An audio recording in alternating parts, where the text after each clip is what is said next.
We interrupt your regularly scheduled program to let you know that this very video will be the March giveaway for the gems, 540 gems, 2 lucky winners. Here's what you have to do. Watch the video, like the video, subscribe to the channel, and then leave a comment down below with, what do you think of Teshada? That's what the video is, of course, and your player ID. For those of you who do not remember how to get to your player ID, you go over to your profile pic, either click or tap on it, then go to the info tab and your player ID is right there. I need that to give that to Plarium. Plarium uses that to give the gems directly onto your account. We will be doing the live giveaway for those gems on Friday on Twitch. You do not have to be there. As long as you left a comment, you're subscribed, you liked the video, this very video, you are entered to win. We'll randomly draw live, and those 2 lucky winners will receive them the following week, along with the 3 winners, which I want to congratulate from today's Twitch stream. That was Tyrant, Cyberthug, and Mvolk. Congratulations, enjoy your gems. You will see them in about a week's time. I'm going to submit them all together, so you won't see your gems until next week. When we get all the gem winners together, I will send them off and then they will put them on your account. So congratulations to those 3 winners. Good luck to the 2 winners from the YouTube. If you won on Twitch, you can win on YouTube, but you can only win once on YouTube. So don't bother trying to leave multiple comments. It only allows you to win once. So good luck out there, and let's move on to the video with Teshada. That's good.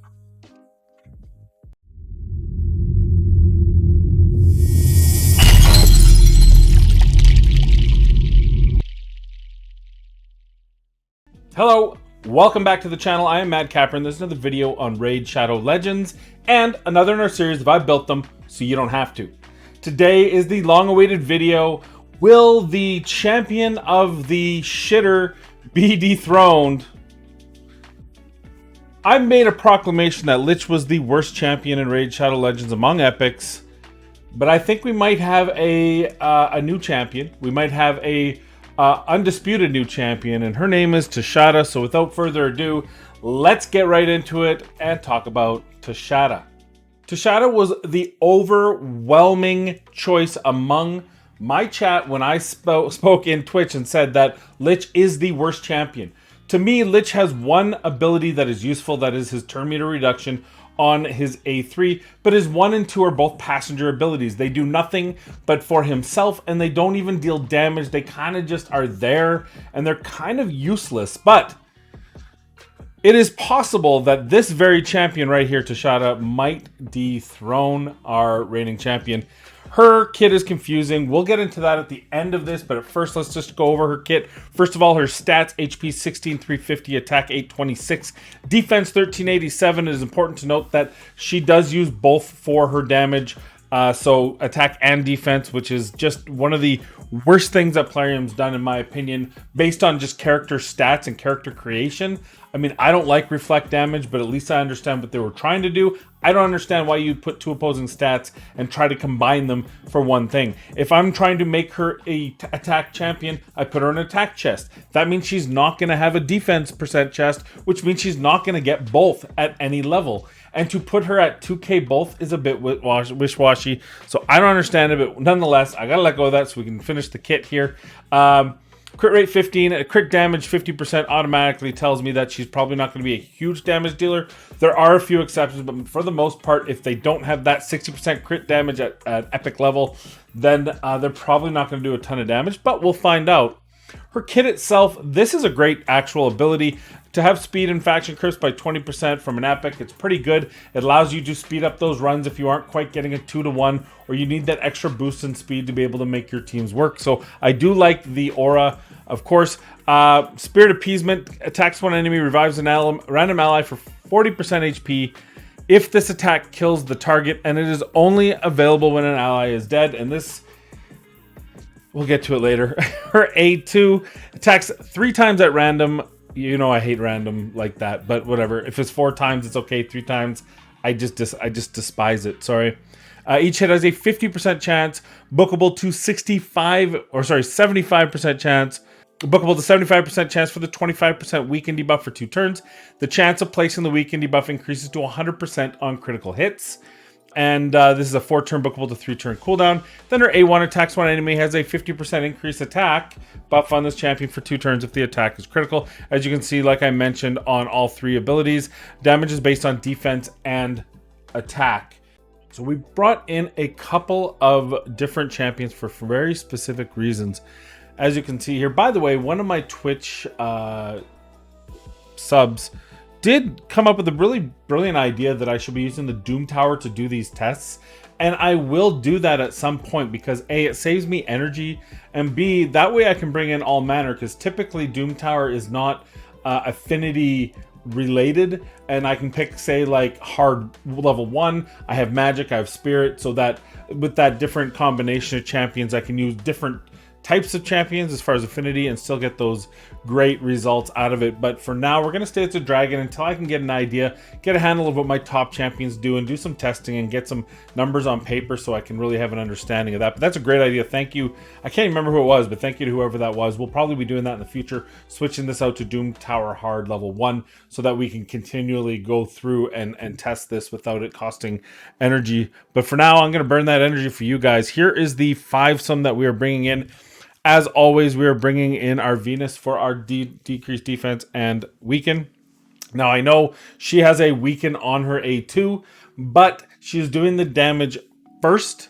So in order to see strictly what her damage is doing, that is the best way to do it, is just bring in a debuffer. We're going to bring in one of our best attack champions on single target. She actually gets an extra turn, so it's kind of like she's hitting twice if she kills an enemy. And then, of course, Teshada. We're going to bring in Tyrell. He's one of the old guard. He is an epic champion that defense based, so I really have a comparison. And we brought in Iron Brago just to give them even better numbers. So Iron Brago, for those of you who do not know, has a passive that increases the defense of all allies by 10% of this champion's defense. So I'm going to give them an even better chance. So we're going to have an aura from Tyrell, which increases their base by 25%, and you're looking at probably 300 defense based off of that. And then this 10%, or as you can see, is going to give them an extra 629.1 defense each. So that should be close to around 1,000 extra defense for both our defensive champions that Hexia will not benefit from for these abilities. So let's just let's do this. Let's hit them up. We'll get them debuffed. We'll turn it down to level 1 like we like doing. So here's the A2. We're gonna, it's at random, so I can't. So 20, 20, 20. I'm gonna say it was about 60 grand there. So we're gonna go his A2. He's gonna get a couple extra hits, but the big thing is, what is each hit gonna do? Well, each hit's doing 30 to 40. Okay. And then we'll do there 83 on hers. If she would have killed her, would have got an extra hit. So there you go. We don't need to do Iron Brago. Although we can, why not? This is a single target, isn't it? 84 with the stun if it didn't. Okay. I mean, so there's your A2 numbers. As you can see, clearly Teshada is not doing the damage of Tyrell. Just so we're all on the same page here. My Tyrell stats are 239 crit damage at 4,100. We don't quite have 100% crit rate, but you'll be able to see if he doesn't land it. So I didn't bother finagling it around and spending extra silver just to get him at 100%. We can see the numbers. And then our Hexia, she is hitting nicely at 280% at 4K attack, 99%. I know, I'm not crit capped. It's crazy.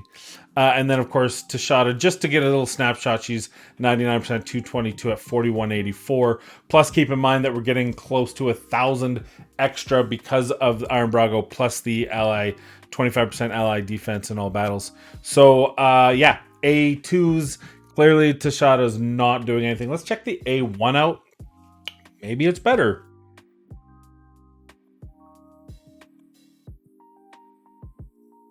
All right, A1, let's see.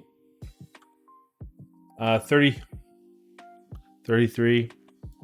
Tyrell, 36. Usually he lands a pretty good attack down. He didn't there. A1 on our attack champion, 34. So they're all fairly similar numbers.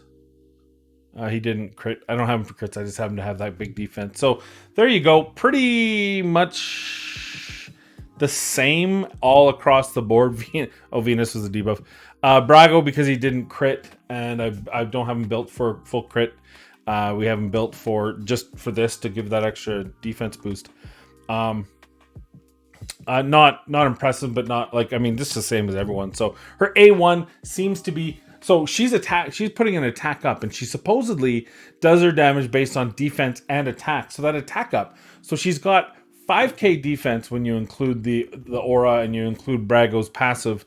She's got attack up on top of that, and she's still not hitting as much, or hitting pretty much in the same ballpark as Tyrell and Hexia, which is kind of disappointing. Here's Teshada's gear. As you can see, we put her in Reflex gear because she has those only 2 abilities, and getting to that A2 for the weekend more often, in my head, thought it was a good idea. Also, if champions were dead, maybe we get that A3 on cooldown a little quicker.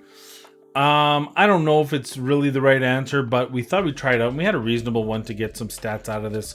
So her total stats: 35, 405 HP, speed at 213, defense 4280, 222 crit damage, and I see it, 99% crit rate. I apologize. 248 debuff accuracy, so pretty well-rounded champion to take into the dungeons, and as you already saw, fail miserably. Her masteries, we had her down this way. We did like this right here, speed for each dead ally. That would speed her up so that she could get to her secret skill, is the main reason. And I don't know why I put this here, Master Hexer. I guess to extend the duration of the weekend by 1 turn. What other choice did you have? We could have went with some more damage, but as you could see, it's probably not going to help any. So we did go down offense support. You could argue, based on what she did for damage, to go defense, but the problem is her passive, her hidden skill, needs damage to do anything other than just hit. So you're probably going to have to stay offense. Maybe offense, defense, if you can get that, if you don't need support to round out that accuracy. So that's her. You saw her in this. We'll show her in attack gear for the second set of trials we did, and you'll see that doesn't really matter.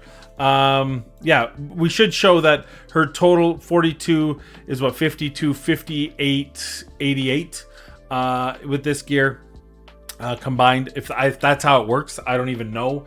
Player's never really fully explained how they decide the proportional between two when there's 2 modifiers. So there you go. That's her build. Here's the scenario. We've brought in some cannon fodder. This is going to allow us to open up her A3 and compare it to Tyrell's A3.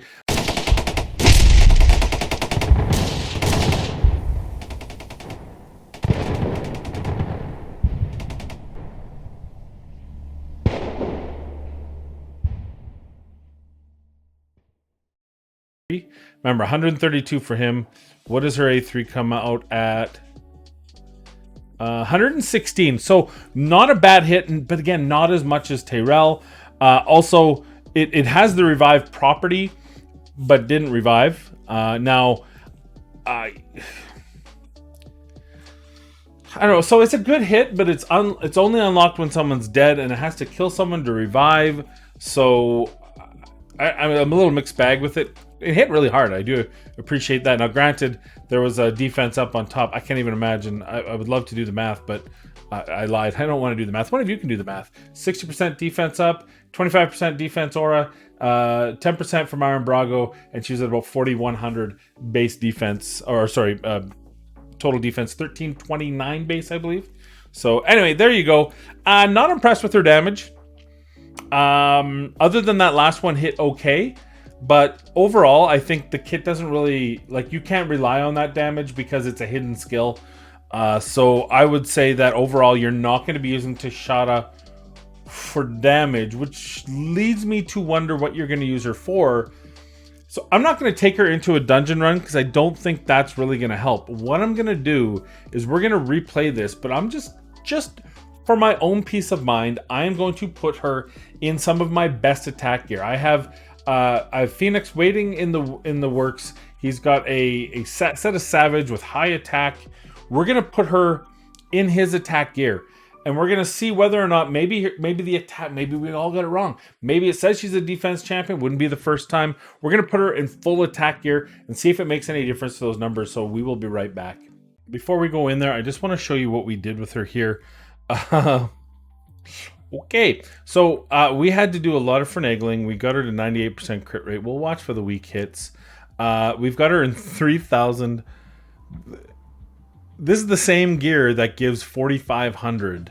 Now, Phoenix has different accessories, obviously, so that's a little different. But 3,000, we're losing. But we do have 2,600 defense, 189 speed.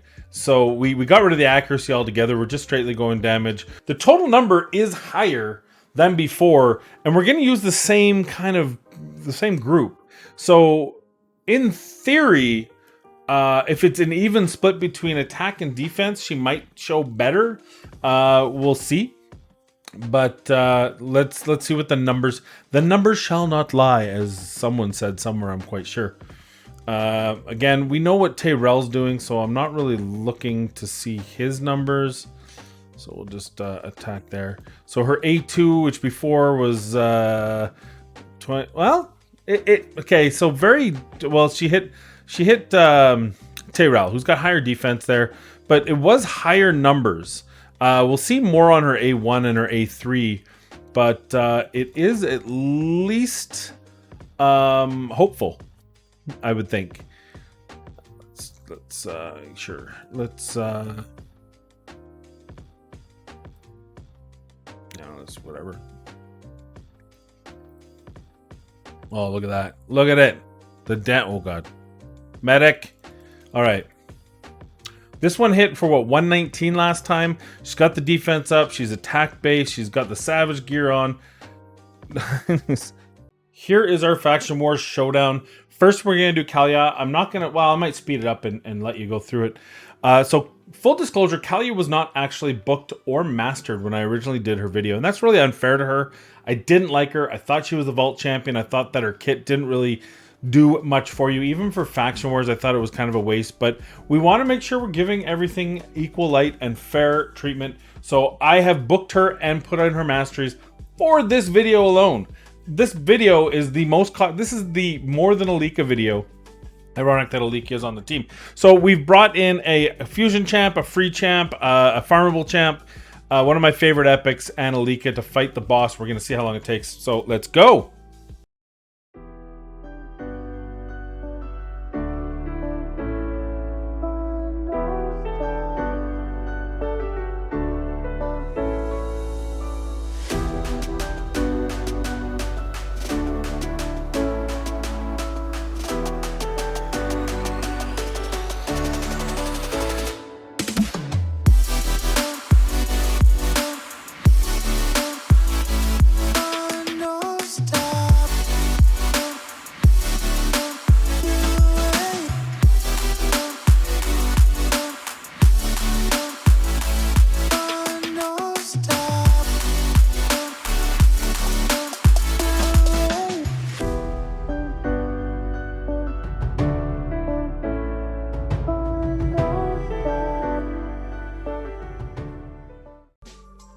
Well, it wasn't too far off my fastest time, to be honest with you. I think Alika kind of acquitted herself here.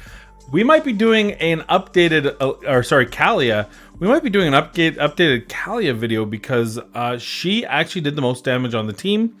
223. It's 10 seconds off of what I do when I have Elder Skargan here in some pretty hype gear. Use the extra attack aura helping her, Alika, and War Maiden's damage. So let's find out. Let's edit it out. Let's bring in Teshada, see if her speed and her kit can improve on that. So let's go.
Yeah, that took 2 minutes longer. It took 2 minutes and 3 seconds longer with Teshada in there, and you can see the damage. Not only is the damage half, but she's not bringing anything to the table. The only saving grace of this whole thing, I got a 6-star speed glyph, so there's a win. It's a win, but yeah, she's not very good. Quite frankly, she's awful. She's not very good at all, and yeah, like, I mean, she'll fit into the team. She's survivable if you don't have anyone else, maybe. But honestly, I think you'd be better off just make an attack War Maiden. Have a good War Maiden for defense down. Have a second one that's a little bit slower with heavier attack. Look at the difference in damages. I'm sure she could catch up if I didn't have her built out just to survive and be faster than the rest of the team. It's it's pretty pathetic, to be honest. So why don't we just jump right into our final thoughts about her? And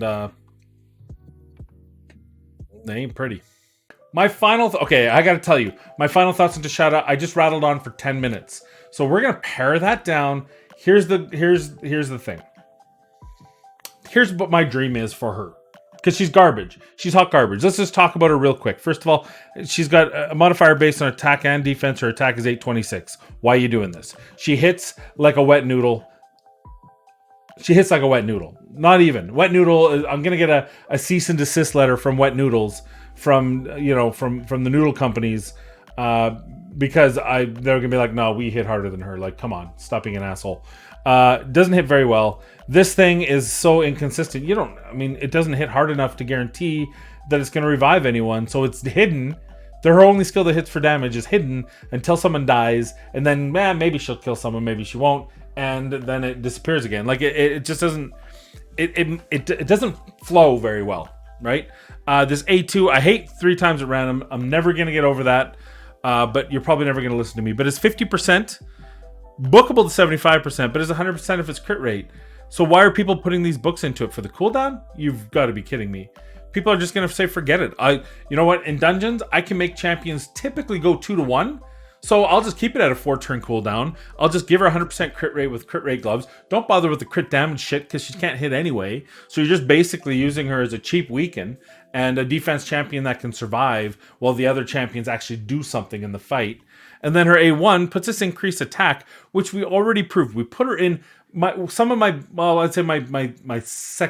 third best, maybe my fourth best set of Savage. But we put her in some reasonable Savage gear. She had 250 crit damage. She had 3k attack because she's got such a low modifier base that it's near impossible. We had to put her in attack banner and a really good ring as well just to get her anywhere sensible. But combined, she had like 5,500. Plus she had Iron Brago's passive. Plus she had Tyrell's aura.